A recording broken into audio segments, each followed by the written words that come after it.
So I looked up my schedule. It was a routine morning.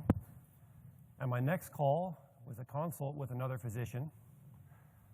And his daughter was in a kind of a mental institution. And I got on the phone with him and I said, "Hey, Doc, it's Dr. Lynch. How can I help you?" And he goes, "My daughter is going to be kicked out of the last mental institution near my home, and she cannot be kicked out, because if she's kicked out, she's moving back into my home." I was like, wow, there's some love. And he goes, I said, "Well, why is that a problem?" He goes, "Because she's very physically abusive.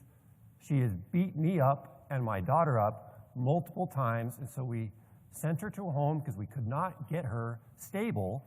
The problem is she's beating up all the staff and nurses and the doctors at all these mental institutions." "Yeah, that's no good." He goes, "Well, yeah, but it's really bad because, Doc, this is the last day they told me they're going to kick her out today if we don't get something dialed in." So, okay, give me some history. What's up? "She has MTHFR." Okay, that's good to know. Pretty significant find. "What else you got?" "Well," and he started going off, and I calmed him down. He was pretty manic, and I kind of figured out that he passed his mania on to his daughter. So I asked him, I said, "Okay, Doc, let's keep it simple. When was the last time you saw her doing well?" And he goes, thought a moment, and he goes, "Well, it's actually about a month and a half ago." I said, "Well, what happened?" "Well, we've been working with a doc, and we tested her folate levels. And we saw her folinic acid levels are low, and her methylfolate levels were low, and her overall folates were low. So what we did was we gave her a milligram of folinic acid and a milligram of methylfolate." Okay, what happened? Well, she improved. So she went from what? She went from depressed and kind of hanging out in her room all the time to being a little bit more jovial and better to be around. Okay, good. So what happened next? Well, a month later, we tested her again. Her folate levels are still low. We gave her 2 milligrams of folinic acid and 2 milligrams of methylfolate. What happened? She was excellent. She was fantastic. Best we'd ever seen her. Okay, good. And was she at the mental institution at this time? Yes, she was. Okay, all right. So she's doing better, right? So now she's stable. Yep. What happened next? We tested her folate levels again a month later. They were low. Okay, what'd you do? We upped it, 4 milligrams each. Okay, what happened? She got irritable, angry, irate. All right. Was she beating up nurses at this point? No. Okay, so what happened then? Well, we tested her folate levels again, and they were low again. So what do you think he did? And what do you think happened? We increased her dose to 8 and 8, and she went crazy. And she was starting to beat up the nurses again. I said, "Well, Doc, answer's pretty obvious." He goes, "No, it's not. Her folate levels are still low in the lab." I said, "Doc, when was the last time you saw your daughter doing really well?" "At 2 and 2. "Good. So let's get her back at 2 and 2. "No, but her folate levels are low." "Doc, that's a piece of paper. Look at your daughter." "Well, her labs..." "Doc, I get it, but labs have a lot of innate error. They could be not good. It could be a bad lab samples. Could be who knows what, right? Reagents could have been expired. Who knows? There could have been a new tech in the lab. We don't know. But we do know your daughter was doing really well at 2 and 2, right?" "Yes." "Okay, so what do we do?" He goes, "Fine, that's great, but what do we do now because she's going to be kicked out?" I said, "What we do is remove her off of all her folates at the moment." "What? Her folate levels are low." Okay. No, listen, let's just get her off her folates and give her niacin, 50 to 100 milligrams every 30 minutes to an hour, and until she calms down and you see her being really, really good and acting well, then stop giving her the niacin. "How do you mean? How fast should that happen?" "It should happen about an hour to 2 hours." "No way." "Yep." He goes, No way." I said, "Yeah." He goes, "Can I call you tomorrow?" I said, "Absolutely." Hangs up the phone, and I go, "God, I hope this works." But thankfully, I had done it multiple times with multiple other patients, because the #1 read article on MTHFR.net, unfortunately, is methylfolate side effects. The #1 article. Not how to help my MTHFR or this is what you do for MTHFR. It's methylfolate side effects. I call him up the next day, fingers crossed. He goes, Doc, it's a miracle. I got my daughter back. Fantastic. He goes, now what? I said, well, now you need to understand the pulse method. And the pulse method is meaning that you give a nutrient that you know its mechanism of action when you see the clinical signs that she needs that particular nutrient. What do you mean? When she's kind of doomy and gloomy, you give her methylfolate. When she's beating up nurses, you give her some niacin and you reduce the folate. Okay, but the institution doesn't work that way. They want a set regimen. At 2 o'clock, I give 2 milligrams of folic acid, and 2 o'clock, I give methylfolate. I said, well, your daughter isn't a stack of papers. Your daughter isn't a thing that they just adjust at 2 o'clock. She's a living, breathing thing that's extremely dynamic depending on where she is, how she's feeling, what she reads, who's around her. All these things are affecting her. Yeah, but they're not going to do that. I said, Doc, they have to do that. She's a human. So after back and forth, probably for about 15 minutes of what to do, I said, look, it's really simple. Give the folates when she's not doing well in terms of depressed moods, because that's what we saw was working with her, and stop giving it to her and give her the niacin when she's beating up the nurses. Okay, got it. Checked in with him a month or two later. She was doing well, and the nursing staff got it adapted, right? So what's this all mean? This means that we have a slew of information. You have been here, what, 3, 4 days, getting more information? And you're going to get even more now. And your heads are already full. Do not forget common sense. Do not forget common sense. A lot of the reviews that I'm reading on Amazon about dirty genes and from talking with people say this is a great book about common sense. Exactly. Now, the technology in medicine is fantastic. We are seeing genetic testing, the whole genome. But what are you doing with that information? Who is using genetics in their practice? Who is using genetics very successfully in their practice? Okay, fantastic. That's a very low percentage, though. But that's to be understood. It's a very new technology, right? Your patient comes in, and they're a puzzle. They're basically a 20,000-piece puzzle without the box art.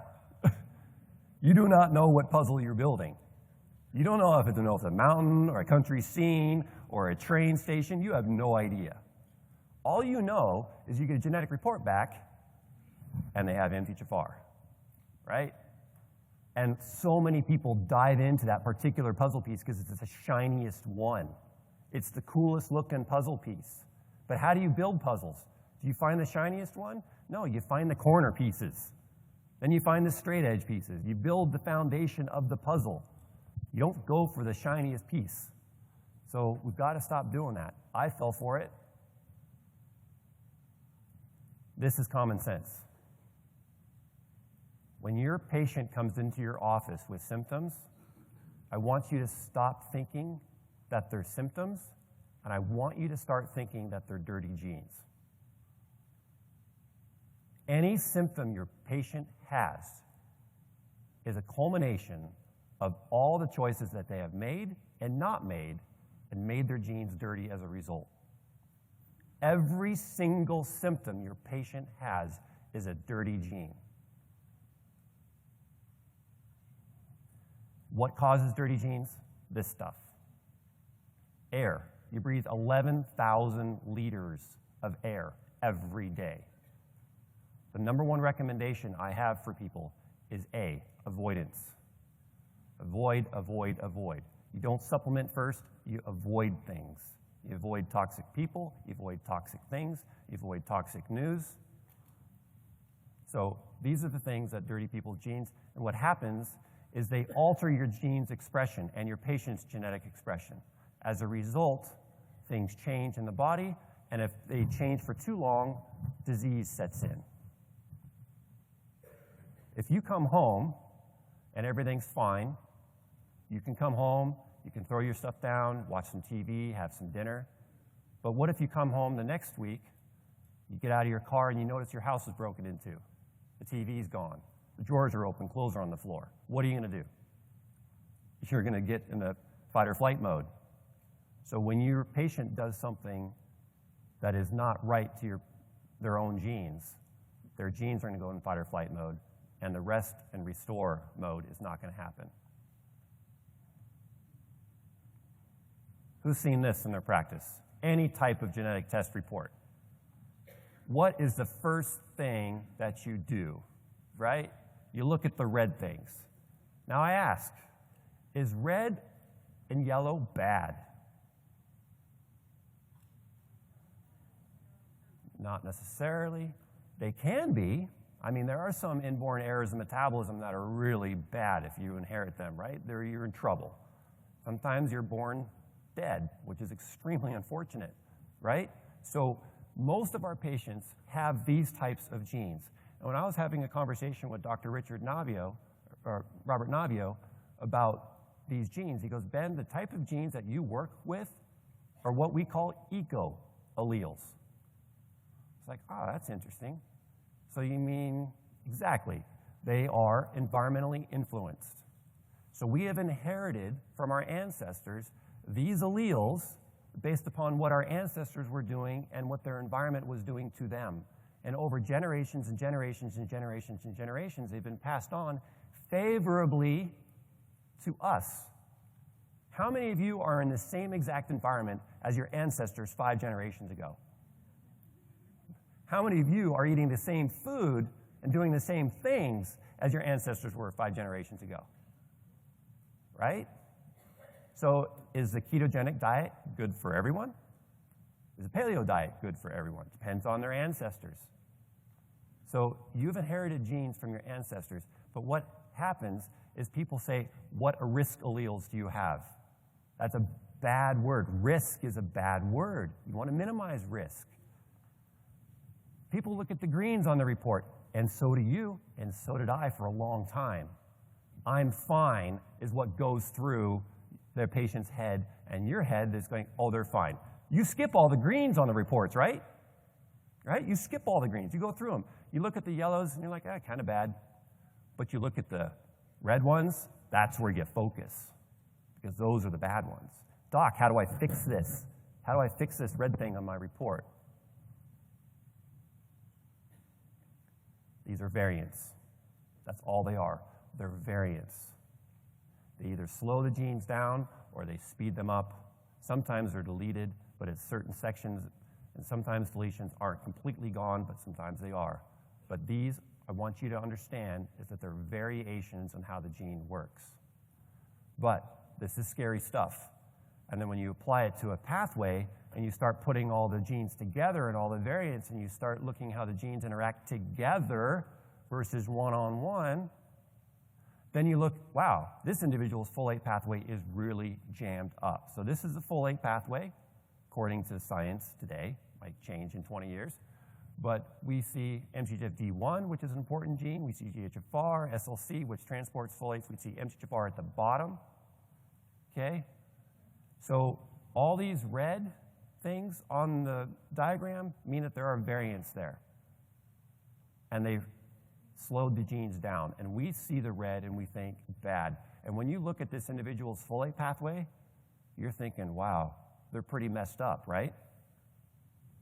And then you start associating their genes to their symptoms. That pathway of genetics that you just saw, I said I wasn't going to do this. It's my son. That's Theo. He's 10 now. And his genetics, he's kind of a go-getter. And you can look at his intensity on his face compared to the kid who's laying down behind him, thinking, wow, that kid's fast. So I call Theo a slow COMT in this type, and the other kid is kind of a fast COMT, just chilling on the grass, watching the ball go down the field and in his net. And Theo, that's all he can think about is scoring on their net. We are born with different types of personalities. It's okay. Find yours. Find your patients. I can't make all my sons do this, right? You can't make your child or your patient be a go-getter. You need to find what their talents are based upon their genetics and their susceptibilities and refine them. So Theo is a pretty intense little dude, okay? And I have to modulate that. And his folate pathway is indeed a mess. And he does have ADHD symptoms and quick to irritability, sucks at transitions. Hey, let's go. Whoa, what are you talking about? Okay? He doesn't like that. He likes his routine. He likes staying at home. But he would be most likely autistic if he wasn't not in my home. He has not been vaccinated. We keep all medications away from him. He has never had ibuprofen. He knows what McDonald's is now, but before he didn't. He's like, what's McDonald's, Dad? So we keep his genes as clean as we can. Because that's what's important. When you look at this pathway in genes, I want you thinking this way from now on. I want you thinking and knowing what these variants do to the genes. SLC, this gene transports folate. In Theo, it's reduced 50%. So his ability to transport folate is reduced by 50%. That's big. His DHFR, we do not know because 23andMe Ancestry don't test for it. This gene is very polymorphic to the population. I'll talk about it in a second. MTHFD1, his is reduced by 34%. MTHFR by 40% because he's dual 1298. So these are all reduced, and that's pretty significant reduction in function. However, there's 50% left. There's 66% left, and there's 60% left. Okay? So understand that they're not broken. They're just either reduced in function, but sometimes they're actually increased in function. And that's not where you stop. That's not where you stop. You need to understand that these things, there are things that dirty your patient's genes, like folic acid. Folic acid is a known binder to folate transport proteins and the folate receptors because that's what it's designed to do, and it does a great job at it, but it actually prevents the good folates from binding to it. Researched. You have things like methotrexate, sulfasalazine, Bactrim, green tea extract binding to the DHFR gene and preventing it from working. And what do doctors do when they're on these drugs? They give them folic acid. Well, folic acid doesn't go through that gene very well anyway, so it doesn't work, especially in individuals like Theo. Then you have MTHFR gene being slowed by these things too. These are dirtying the genes. SNP or not, they're dirtying your patient's genes. Then you have to understand that there's vitamins and minerals that these genes produce enzymes, right? Genes produce enzymes, and their enzymes need cofactors. MTHFR needs riboflavin. If your patient does not have riboflavin, as you can see on our organic acids test, they're going to have a whole slew of problems, including homocysteine elevation, potentially high blood pressure. There's been studies that show riboflavin by itself has reduced blood pressure, the same effectiveness as blood pressure meds. Why? Because it's many reasons why, but one is riboflavin is a cofactor for MTHFR, and then the gene can make methylfolate and lower homocysteine in your patient. So I want you understanding that it's not just SNPs. And this is the model I want ingrained in your head. Genes produce enzymes, and they need cofactors in order to function. Cofactors enable that enzyme to work. It's like the key going into the lock and turning it and letting you in. Cofactors are useful. But in order for that to happen, you have to have the key, right? And the lock. And so you need the substrate. Substrate has to come in. There has to be sufficient substrate. And then when there's the cofactor, it can make the final product. But there are things which speed this process up, which is the increased activity, the red, and there are things which slow it down, decrease the activity, which is the purple. So I want you to start to think that what is decreasing my patient's genes? What is decreasing their activity? Is it a lack of cofactor? Is it a lack of substrate? Are there environmental influences on these genes?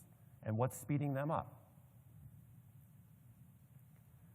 So to break this down, I call this, people can be born with two types of dirty genes. You can be born with dirty genes, and being born with a dirty gene is not, it's not bad. My agent wanted me to call the book 7 Deadly Genes. She goes, it'd be great for media attention.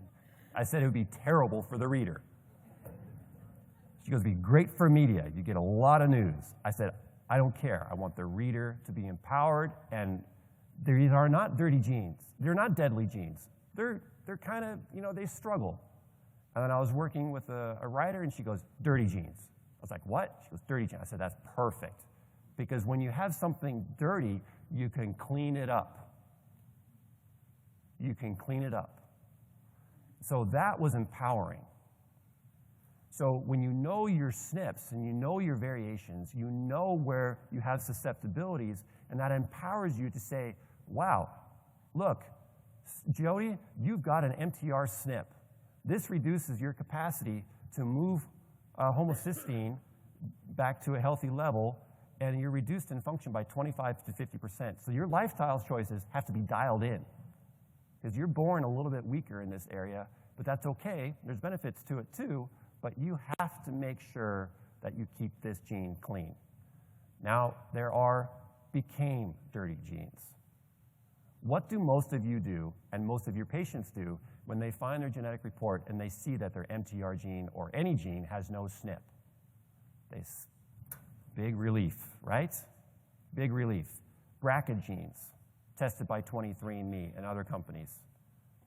23andMe, I think, is doing a major disservice by testing BRCA. One, it's increasing massive amounts of fear, radical mastectomies, and so on, but they're only testing 2 variants out of a known 1,000 that increased risk of breast cancer.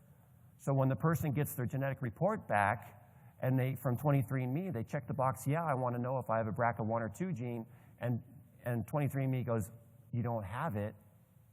And then in fine print, they say, but we only test 2 out of 1,000. What's your patient think? I'm not susceptible to breast cancer. What's that doing to their lifestyle choices? I'm good, right? So if they found that they had susceptibility to breast cancer, their lifestyle choices are going to be totally different, right? Maybe it's the wrong choice. Maybe I shouldn't say a wrong choice because I don't know, but maybe they make choices that are maybe more, beneficial for them. But regardless, become dirty genes are in every single one of your patients, regardless of what SNPs they have. You could have a patient come in, give you their genetic report, and there would be no SNPs on it, and they say, look, doc, I'm a perfect specimen. You say, you're in my office, aren't you? Okay? Because they have dirty genes. And what are dirty genes? Dirty genes is the purple stuff. It's the lack of the green stuff. The purple stuff slows the genes down. And in this situation, MTR is greatly slowed down by acetaldehyde, which comes from yeast, alcohol, okay? The environment. Nitrous oxide comes from the dentist and pre-surgery and pregnancy wards now, labor wards. TNF-alpha, inflammation, heavy metals, okay? Hydrogen peroxide. All these things slow this gene down. So don't just focus on the SNPs. Please, it fails.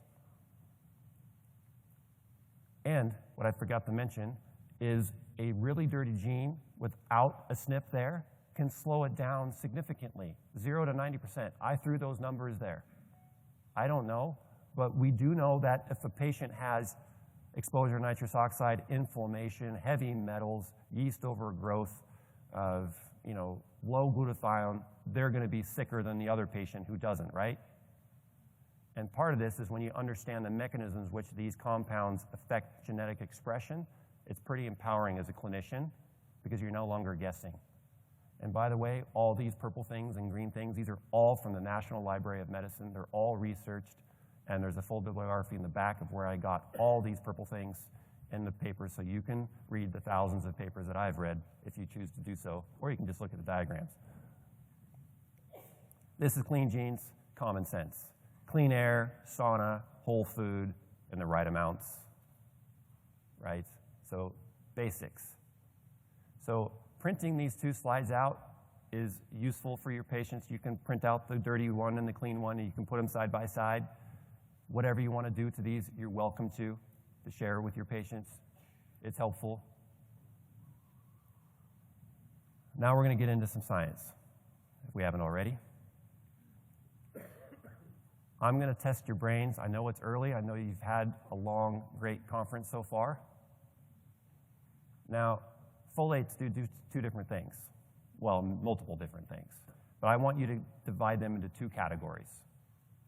Folates, let's just say primarily, one will make and support methylfolate, which will support methylation, and other folates will help make DNA bases, blood cells, white blood cells, red blood cells, platelets, RNA, and so on, proteins, ATP, adenosine.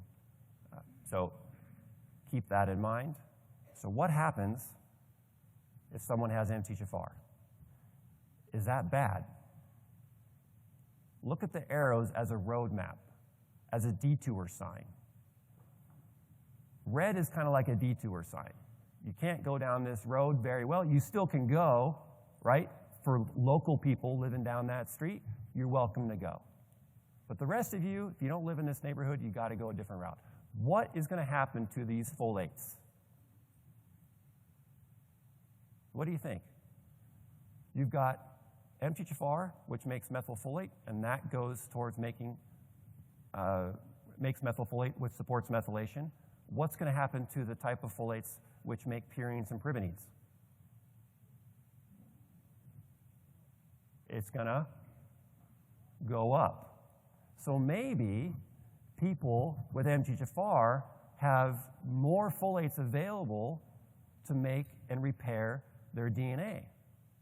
Maybe they have more support for making ATP, or adenosine for their ATP, and guanidine for their GTP. And they do. Now what happens if this individual has an MTHFD1 as well? Now that's a little bit trickier, right? But maybe these individuals are getting a high amount of folate in their diet. Maybe their environment says, you know what? You're getting so many leafy greens in your diet that we don't really have to spend all these resources in our body making folate. This is theoretical, but I want you thinking like this, okay? Now what happens if you just have a patient with MTHFD1? Well, it's a bit of a slower detour. Maybe the flagger's holding the thing there for, 10 minutes versus this one holding the flag for an hour, right? There's still stuff coming through. Does this make sense? You guys follow? It's important. Following the arrows does great things. Now, if you walk away with just this, you're going to help your patient a lot. What's coming up? And this, I've researched a lot, and I will keep doing it as more research gets published, but there's very little research in this area, and when I find a paper that's negative, I celebrate. What is this? It's foliage.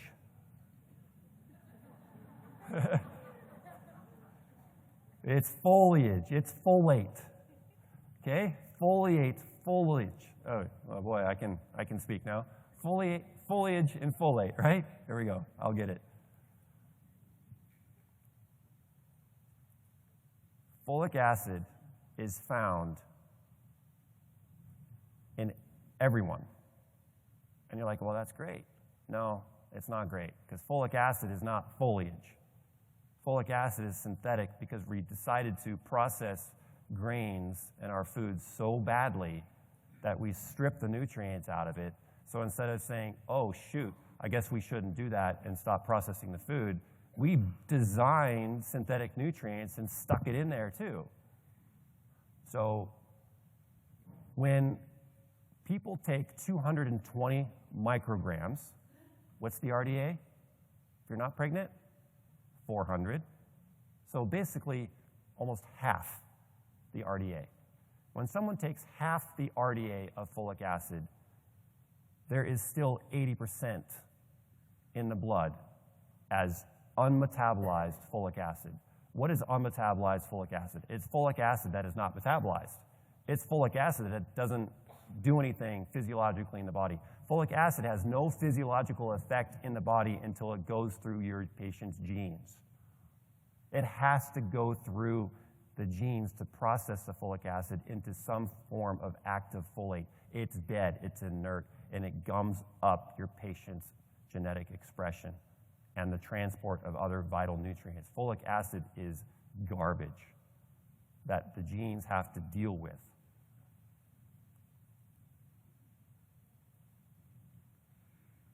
Folic acid can only be incorporated inside the cell if it's reduced by this gene called DHFR, and this gene is highly polymorphic in the population. 40% of us in this room have a slow DHFR.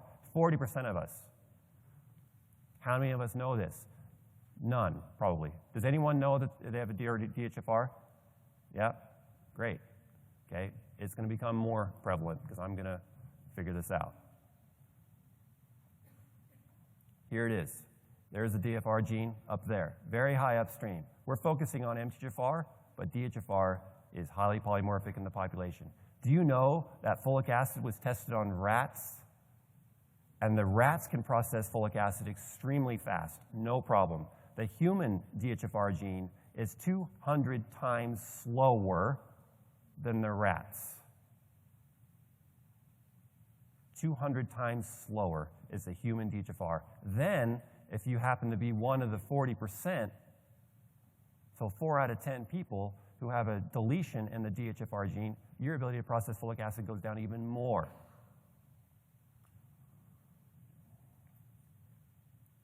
Okay, my focus is really trying to optimize the lives of unborn children. You cannot get more preventative medicine than that, because you are preventing disease and dysfunction, and not only the unborn child, but the grandchildren of that future parent as well. So you're affecting not just the next generation, but the current generation with the prenatal, and the future generation of the grandchildren because of the gametes. So optimizing pregnancy is massively important, and I know you have this in your notes, but I was trying to do a reveal. But anyway, mothers homozygous for MTHFR have anybody not have their cheat sheet in front of them? 60% increased risk of giving birth to an infant for a neural tube defect. 6 out of 10 kids with mothers homozygous for MTHFR 677 are going to have a neural tube defect. That's huge. What does MTHFR do? It makes methylfolate. Folic acid has no methyl group on it. If you take folic acid and look at the biochemistry of it, you know, how it's made and what it looks exactly like methylfolate, except there is no carbon and 3 hydrogens on it. That's the only difference. They did a damn good job of making it. I'll give them that. Homozygous offspring, homozygous babies with MTHFR have a 90% risk. Now, this changes my mindset big time, and I wanted to change yours, because what happens is women go to the doctor, and men too, and they, oh, you're heterozygous, no big deal. But what if a heterozygous man and a heterozygous woman decide to have a baby? That baby has a 25% chance of becoming homozygous in utero. Make sense? So being heterozygous is not something that's insignificant. Because what is a neural tube defect? Is a neural tube defect folic acid deficiency? What is it?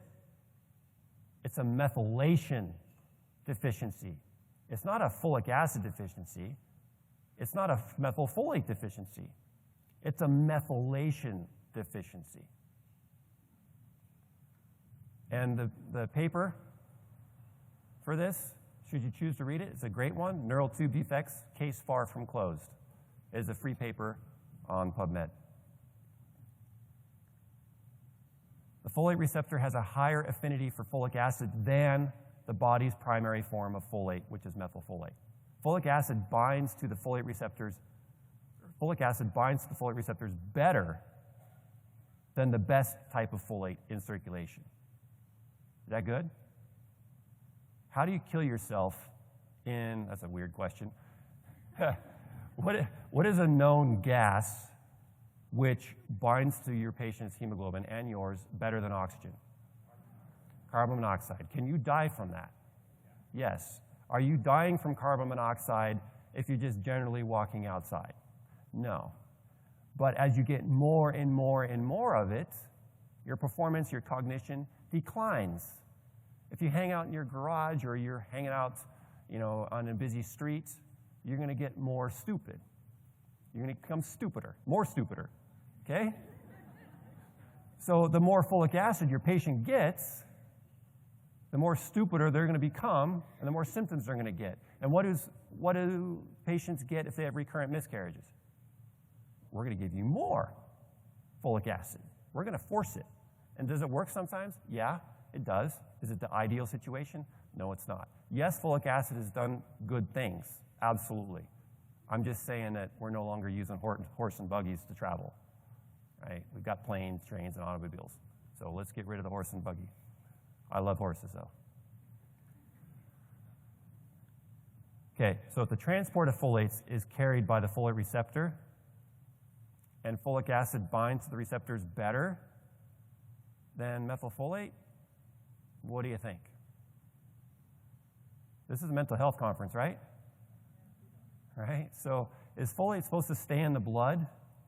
No, it's supposed to get in the cell. It's supposed to get inside the cell. In fact, there's research showing that if people have a reduced ability to transport folate with that transport folate gene, they have higher serum folate in their labs. But inside the cell, they're deficient. Inside their brain, they're deficient. This is awesome. It's scary, but it's awesome. Cerebral folate deficiency. Who works with this in their practice? Right? There's cerebral folate antibodies, which come from milk, from high homocysteine, also triggers it. So cerebral folate antibodies are problematic. And if you have a cerebral folate deficiency, you're not doing very well. Supplementation with folic acid is contraindicated if used and may exacerbate cerebral spinal fluid 5-methyltetrahydrofolate deficiency. The primary folate in circulation is methylfolate. Folic acid binds to the folate transport proteins, which gets it inside the cell, which gets it into the brain, and it is contraindicated in cerebral folate deficiencies. Wow. Now, cerebral folate deficiency is like someone sitting in the garage with the exhaust pipe having a hose inside the window. But most of our patients aren't like that. Most of our patients are sucking in the carbon monoxide and the folic acid walking down the street. They're getting that amount of exposure. But is that exposure good? No. So we have to find all these different types of exposures and remove them. Methylation. SAMe is the kingpin of the whole cycle here. Now, bear with me. I simplified this as best as I can, and just hear the term methylation. It's the action of taking a methyl group and doing something. Ation is action, methyl is a carbon and 3 hydrogens. So what? It's a thing. And when that thing binds to another thing, it changes its function. That's all it does. So methylation is the action of taking something, binding to something, and changing it. I have 5 fingers on my hand, right? I can catch a ball like this, and I can hold a remote like this. Same thing, different function, okay? So look at the pathway here. Methylfolate, methylcobalamin, methylhomocysteine. Whoa, what? What's methylhomocysteine? Methylhomocysteine is methionine. I just renamed it. Who came up with methionine? Why couldn't they just call it methylhomocysteine? I don't know. But methionine is methylated homocysteine. That's what it is. And then you get your SAMe, which is S-adenosyl methyl homocysteine. So it's methylated homocysteine that has an adenosyl thing on it. And then what happens? That SAMe donates, gives a methyl group to a bunch of other genes, 200 of them.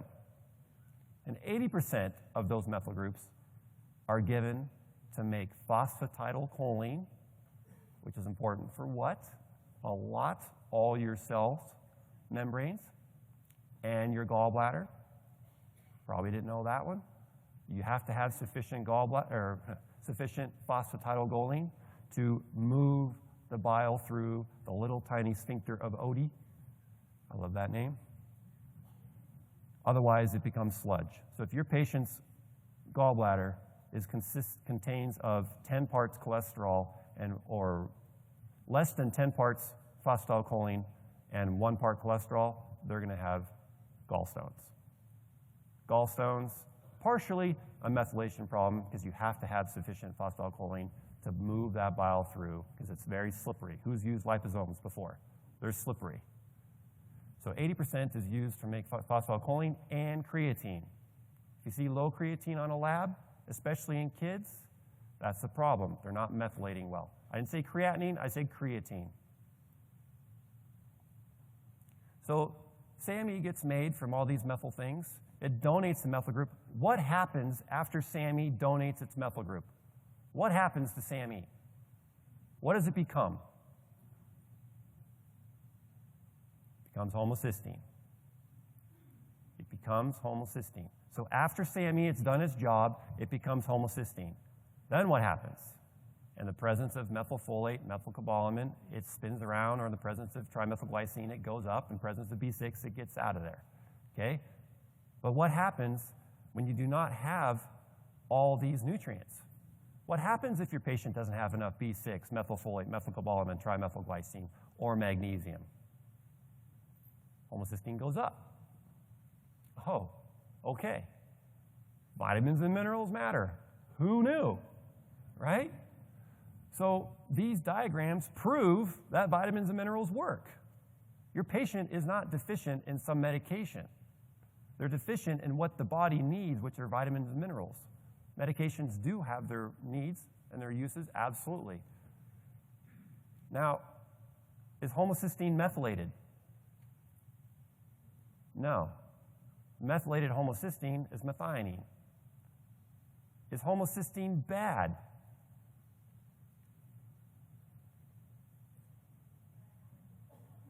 I hear you got to have it. Other thoughts? Okay. Is oxygen bad? Can it kill you? Is water bad? It can kill you. Okay? So it's all about how much. If you do not have enough homocysteine, how can this cycle continue? How can it continue? It can't. It's a substrate. Remember the model? Homocysteine is a substrate. Your patient has to have it.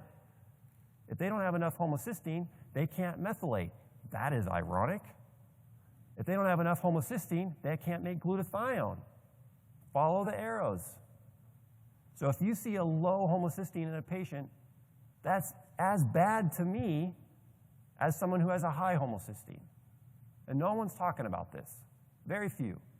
So if you see a homocysteine of, I would say, 5, you're borderline in an adult, and lower, they need to eat more protein, absorb it, not just eat it, and they probably need some liposomal glutathione or IV glutathione. But IV scares me because bad things can happen with glutathione, so just know that, okay? And there's an article that I've written called Low Homocysteine. If you just Google Ben Lynch low homocysteine, you'll see it. Now, that was the methylation cycle. That was one pathway. We have to learn to layer our knowledge. Stick with me. What does the methylation cycle make? SAMe. And SAMe then goes and does 200 other things. Most of it is used to make phosphatidylcholine and creatine. And SAMe is used 6 times in this one little pathway. 6 times. Okay? By the COMT gene and the PNMT gene. So if your patient does not have enough SAMe available, what do you think is going to happen to their dopamine, their norepi, and their epi? See the underlying green? SAMe is a cofactor for the COMT enzyme, which the COMT gene makes. So if there is not enough methylation going on in your patient, what's going to happen to your patient's dopa, norepi, and epi? It's going to stay up in their brain. It's going to stay in their brain. And it could be high, but it's not, we don't know that for sure because maybe they didn't eat enough tyrosine, but I'm getting ahead of myself. But just keep in mind, in order to clear that out, and you guys got that, and gals, if there's not enough SAMe, those neurotransmitters are going to stay in circulation. Is it just SAMe? Is it just methylation to get rid of those neurotransmitters? Nope. You have to have B6, you have to have magnesium, ribo, niacin, thiamine, and copper. So is methylation the only pathway in the human body that's important? I wish, but no. It's more complicated than that. So if you just give SAMe to a patient thinking that you're going to clear their dopa, norepi, and epi out, maybe, if they have sufficient other nutrients and their methylation cycle is working.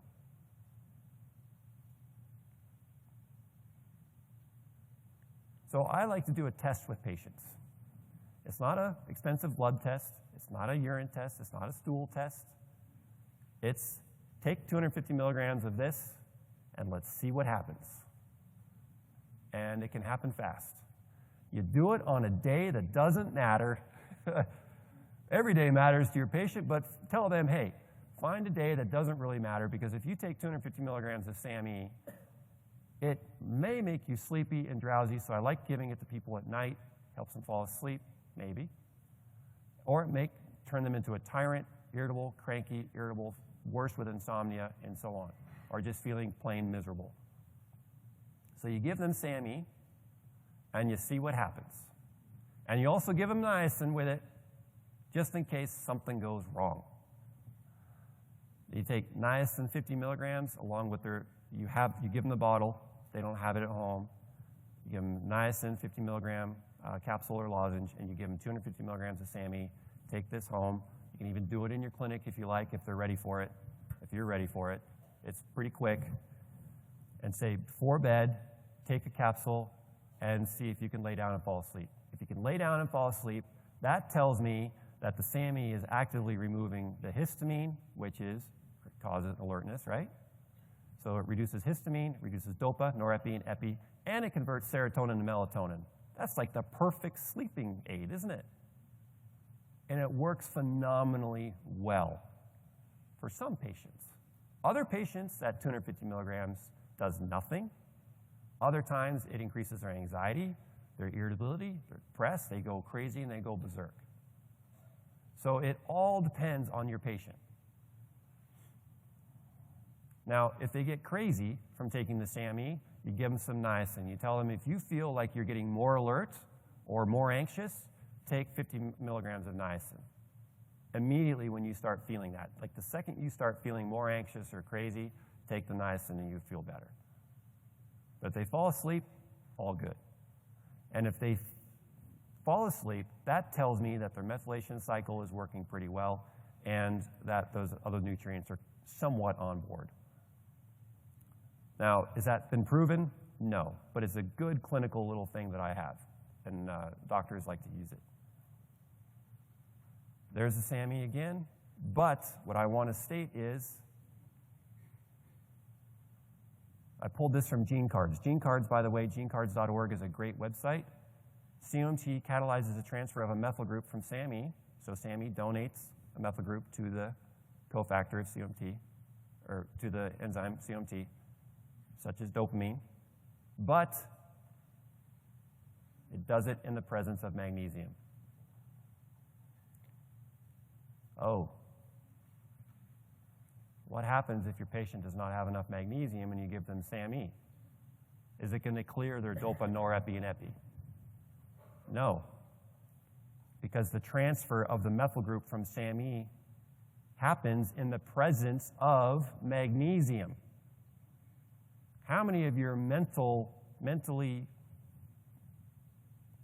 altered patients are low in magnesium. Most. So again, methylation isn't the only thing you work on your patient. It's the basics. Magnesium helps a lot of patients. Maybe their methylation's already fine. They just don't have enough magnesium. Right? The SAME's there. It's in their system. Their homocysteine isn't high. They're like, God, why aren't they getting better? Their methylation's fine. Their homocysteine is fine. Their folates are fine. They're not anemic. Right? I'm confused. Their B12s are okay. Give magnesium. Oh, gates open. Do you know that I just caught that about a month ago? Even though I have the SAMe and magnesium on my pathway. So this stuff you're ever learning. It's constant. I knew SAMe was a cofactor. I knew magnesium was a cofactor, but I didn't put the two together. It's the little things like this that make a big difference. Big difference.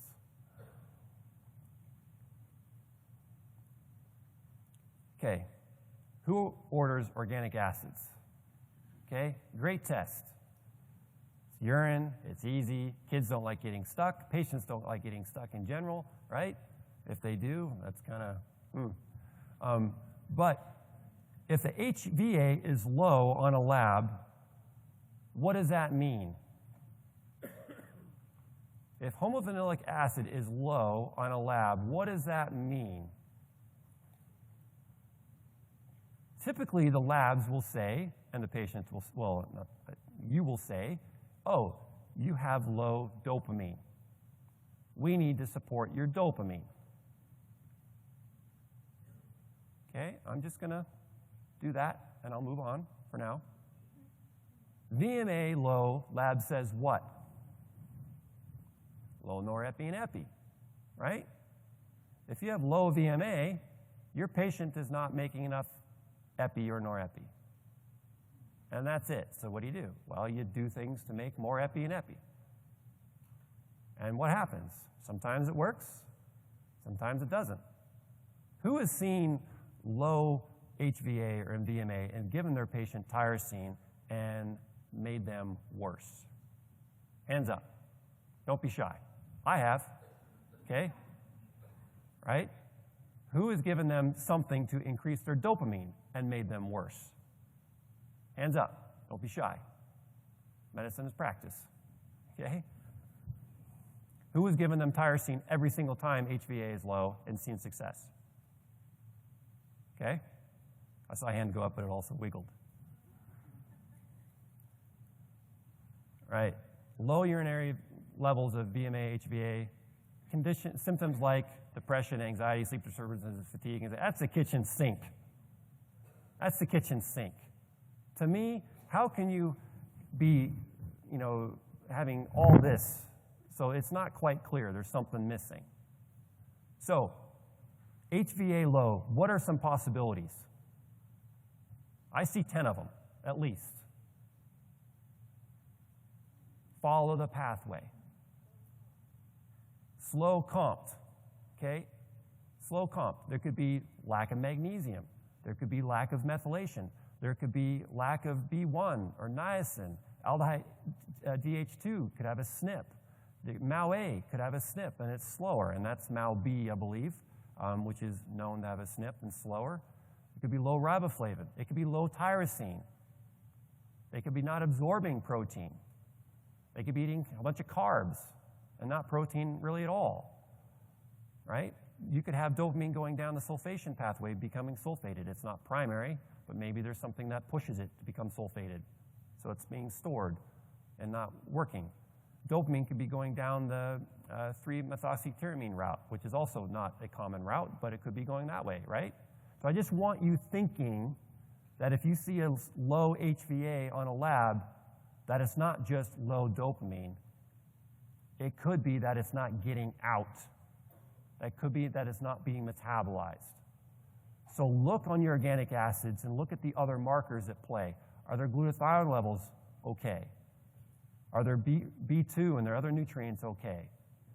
So start using the organic acids and look for patterns and a whole bunch of other things rather than just single markers. Because if you just use single markers, you're not going to be successful at it. VMA low, what could be some reasons? Anything upstream, right? Anything upstream can slow VMA from getting out. So just start using the pathways like this, and you will see tremendous increase in success with your patient because there's less guesswork and you're targeting the support of your patient. Now, the pulse method, this is the only diagram that I have in the book. That's it. And this is it, and this is a good one. Who uses the pulse method in their practice? Who has ever heard of the pulse method? Okay, all right. So the pulse method is what I started out the talk with, right? That exact same thing. Use the nutrients that you know what their mechanism of actions are when they match the symptoms and signs of your patient. And when those signs and symptoms of the patient go away and they're better, you stop using it. A supplement is defined as to add to or enhance. It's not to take every day at 2 o'clock. A supplement means to add or enhance. So you're adding or enhancing the function of your patient's genetic expression, their enzymatic function. When you see the desired results, you stop. If the function of a supplement or a medication, well, not a medication, medications you have to be more consistent with, but supplements, if you take a supplement for sleep and you take it and you fall asleep that night, you have a great night's sleep the next day, you feel great, you go to bed, you're exhausted, you don't need it. But what do? The doctor told me to take it. So they take it. They can't wake up the next day, they're groggy. So what do?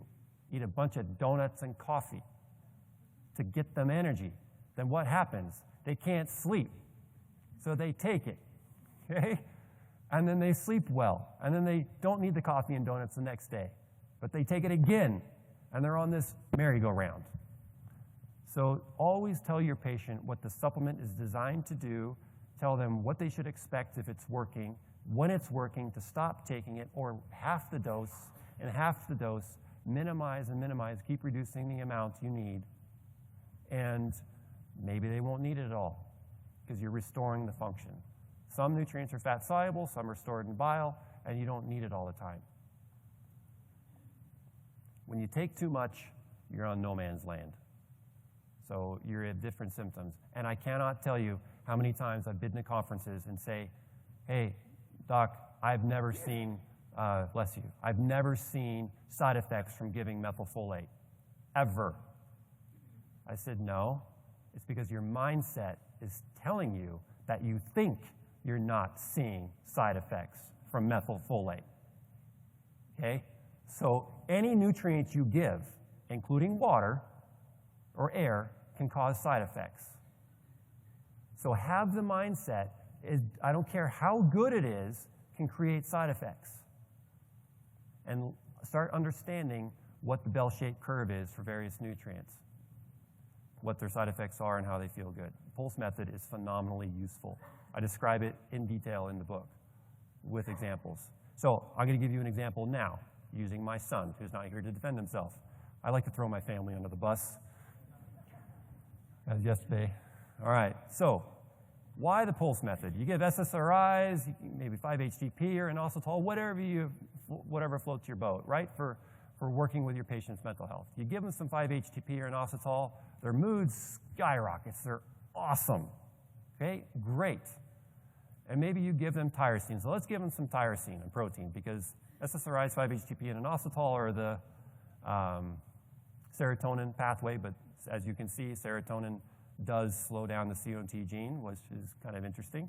So, but anyway, so you give tyrosine to your patient because their HVA was low, right? Their HVA was low. You give them the tyrosine. Doc, thank you. You turn the lights on. My ADHD is so much better. I can focus. I'm happier. I'm getting stuff done. Great. And you gave them 500 milligrams. What do patients do when they feel better? They want to take more, right? If 500 milligrams is good, I want to feel great. And they double it without telling you. And they take 1,000 milligrams.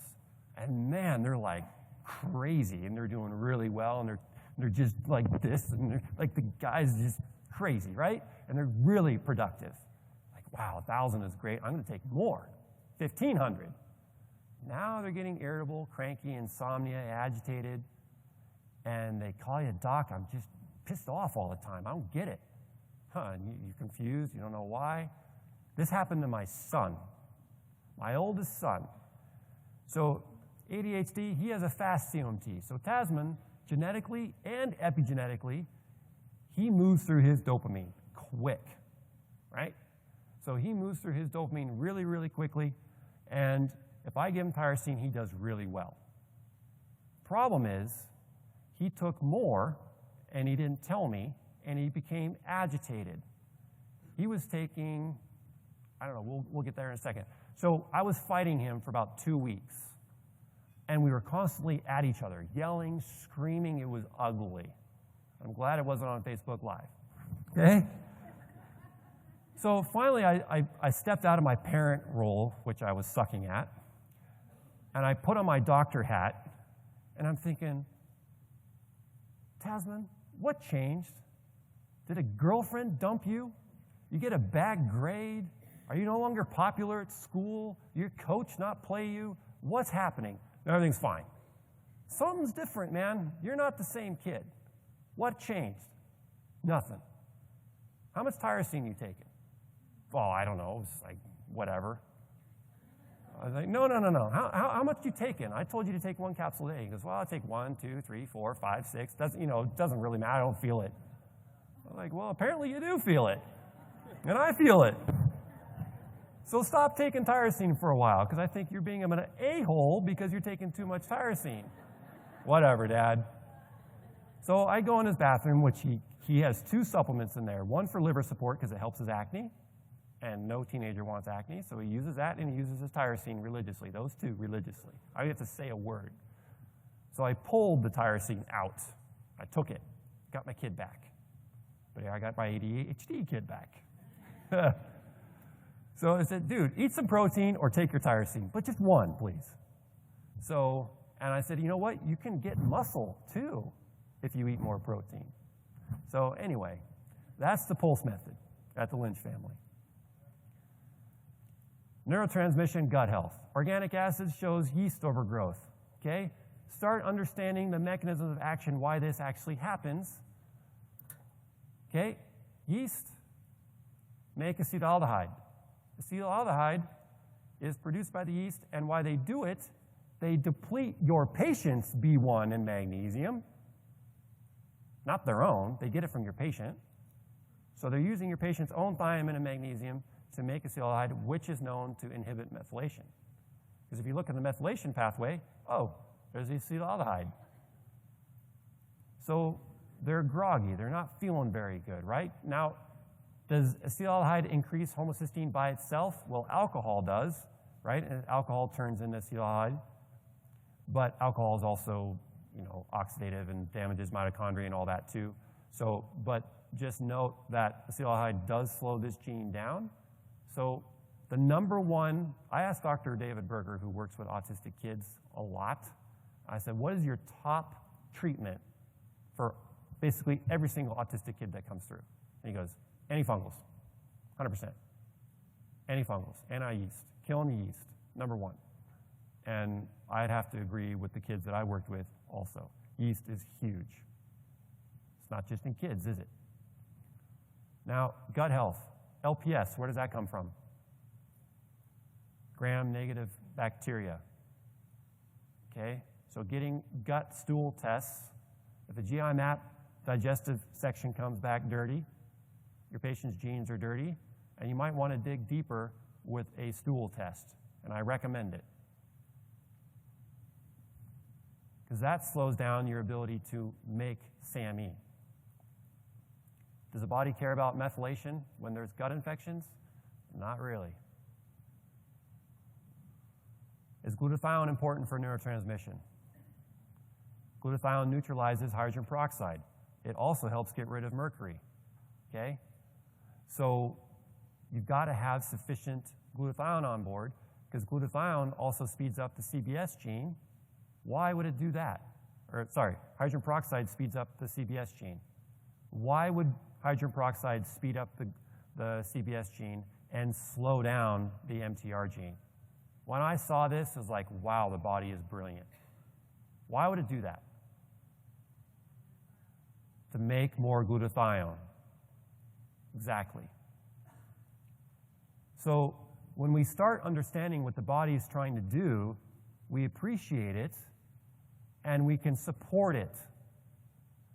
So if your methylation is slowed, if you see high homocysteine in your patient and you're given methylfolate, B6, betaine, and it's not budging, maybe yeast overgrowth is at play. Maybe there's heavy metals. Maybe there's low glutathione. And that can start opening up these pathways. You start making sense with this? Is it working? So you can give nutrients and supplements to lower your patient's homocysteine because that's easy. And it works most of the time. But when you have those patients and it doesn't work, start looking at the purple stuff. Start digging deeper. Start thinking gut infections, heavy metals, inflammation, right? Now, how many of you look at plasma histamine levels? Okay? Or histamine in general? Hands up. Okay. This is a very popular marker to measure how well methylated someone is. And I'm here to tell you, I wish it was that easy. I do. It's not. Histamine is metabolized in a minute.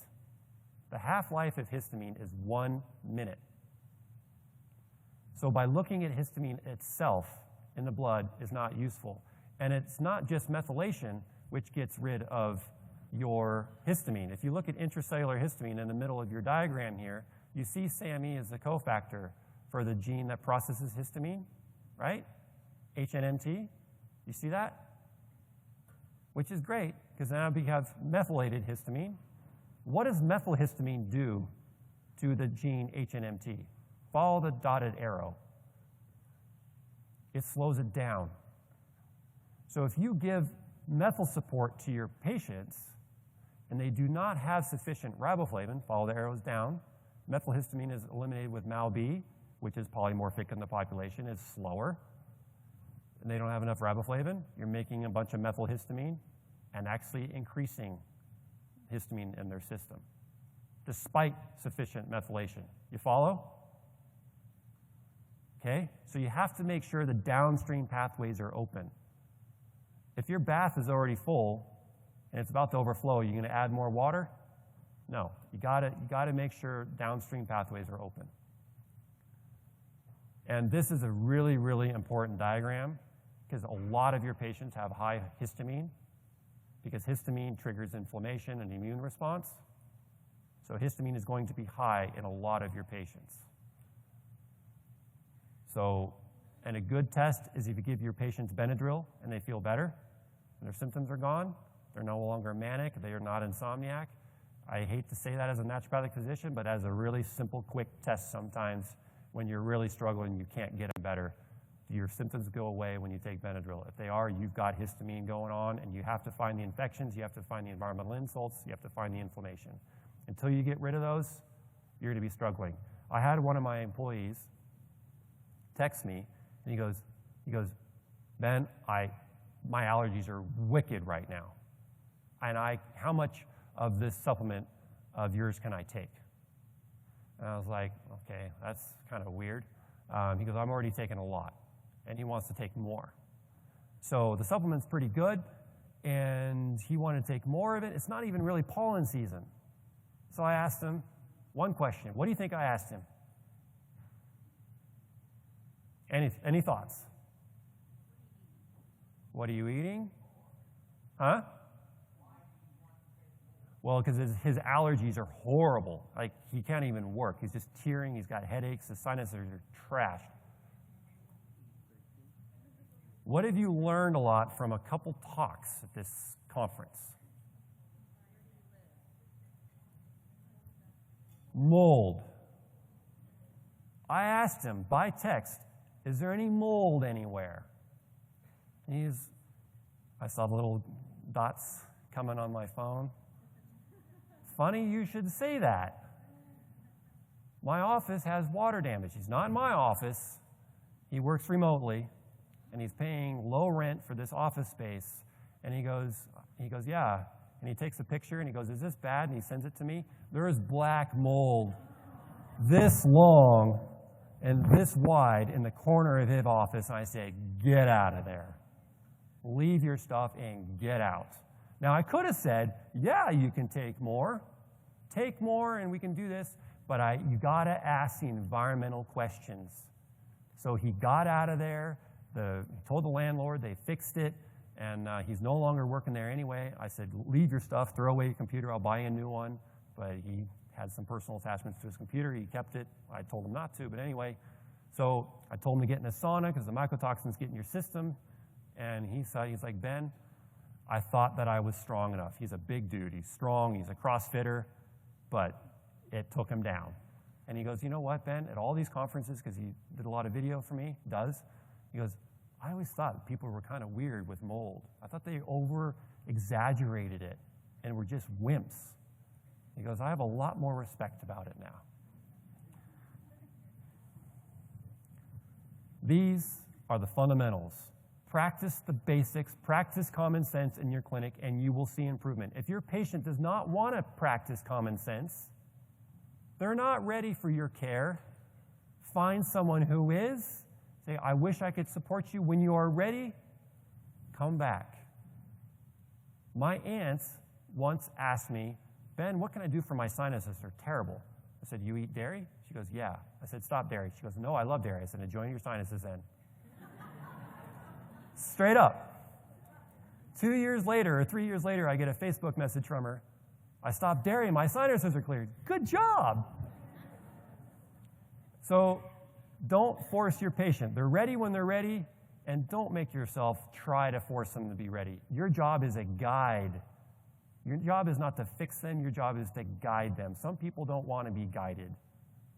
So please don't stress yourself out if your patient's not getting better because they are not compliant. Give them the information. If they don't take it, refer them. Who's seen What About Bob? Get rid of Bobs.